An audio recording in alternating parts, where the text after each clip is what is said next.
માત્ર 5 વઘડિયા પાટણ જિલ્લાના છે, બાકી તમામ વઘડિયા મહેસાણા જિલ્લાના છે. ત્યારે મહેસાણાની મારી ઠાકોર સમાજની બહેનો, યુવાનો, આગેવાનો, વડીલો એ વિનંતી કરું છું કે રામજી ઠાકોરને તમે પાઘડી પહેરાઈ છે, રામજી ઠાકોરને તમે ફૂલહાર પહેરાય છે, તેની આબરૂ બચાવવાની જવાબદારી તમારી બધાની છે.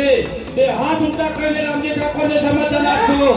રામજી ઠાકોર આપણી વચ્ચે જ્યારે આવે છે ત્યારે આપણો ભાઈ છે, આપણા ભાઈની જવાબદારી આપણા બધાની છે અને આ એક આપણો પરિવાર છે. ત્યારે સમૂહ લગ્ન સમિતિએ ખૂબ સરસ અને ભવ્ય જે આયોજન કર્યું છે. ત્યારે સમૂહ લગ્ન સમિતિ જ્યારે પણ તમને આદેશ કરે કે આ સમૂહ લગ્નની અંદર જ્યારે પણ જરૂર પડે તમારી, ત્યારે તમે અડધી રાતે આ સમૂહ લગ્ન સમિતિની મદદ કરજો. તમે